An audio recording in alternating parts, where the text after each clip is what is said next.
This is week 1. It's very important when you start to set up a routine that happens every single time you get together at the beginning of a week. At the beginning of a week, they do it differently. The, on the first day of your week, divide your lesson up into 4 parts. The first part is a review. Now, at the first lesson, there isn't a review, but what you need to do is explain what their supplies are and how they use them. For example, their 6 trait sheet is to be used daily when we have author's chair, and I'll explain to you what that is. And then there's a mini lesson. The mini lesson for today is about passive and action verbs. A verb can be either passive or active. And what I tell the kids are passive verbs are boring.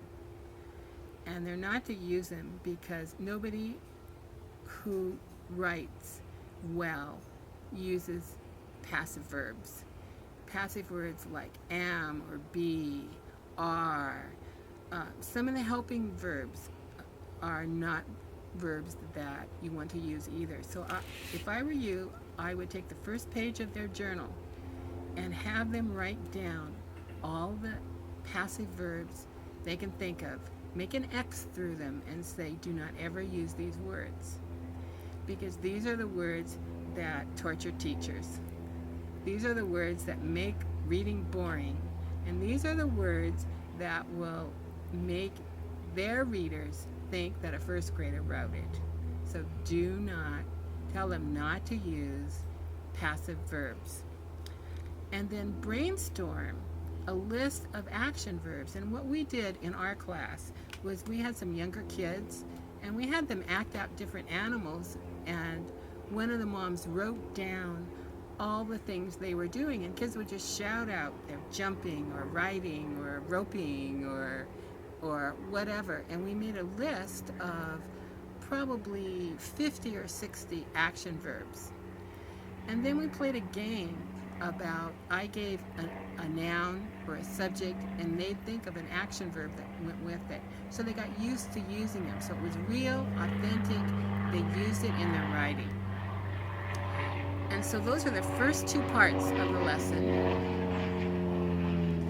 The third part is when you model good writing.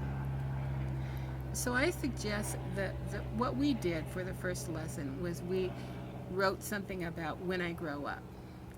If you wrote a paragraph or 2 about how you felt about growing up, you could read that to your kids.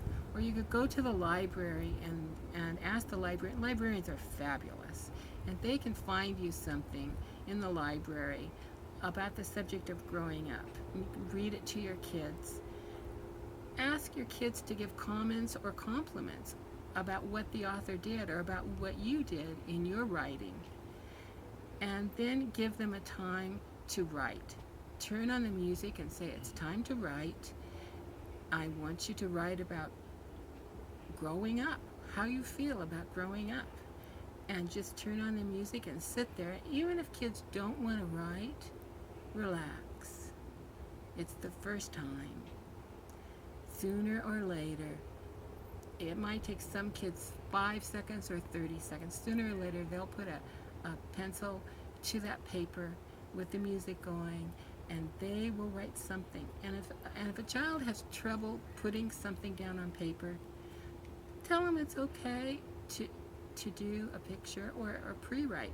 Show them about pre-writing a list of things or a flow diagram of things, or stick figures with thought bubbles on top so that they can express themselves and feel comfortable doing it. You start where they are. Don't push them. Make sure you are cognizant of their developmental level. If they're 6 and in Piaget's cognitive developmental level, the concrete stage, they're not going to be able to do the things and think in the ways that a 9 or 10-year-old can think. Accept what they can do and don't push them beyond their developmental level. Accept the stick figures with the thought bubbles and the cartoons, telling their story because they're getting their authentic self out. And that's what you want. That's a victory. That's fun. When they sit in the author's chair, and that's what's coming up next. Make a chair special. Some way, throw a blanket over it, do something. When they're done writing, turn off the music and say, it's time to share. And give them instructions about how to share respectfully. Put their pencils down, and they may give compliments. They can look at their 6th straight writing sheet and say, I can hear voice in what you wrote. When you do author's chair, the child volunteers to share. No one has to share. No one has to volunteer. This is not the army. This is writing school. So if someone wants to share, they come and sit down, they share their story or their pre-write or their bubbles with stick figures. And then they call on people who ask questions. We don't allow children to tell them what they do wrong. They ask questions or give compliments. And when they ask questions, it talks about details maybe that they missed, but that will give them a clue what they missed in a positive way. So there's no put downs. Nobody's better than anybody else, and every child can understand the developmental level of somebody else. Nobody's going to put anybody down. Give people time to wake up, to feel safe, to share when they want to.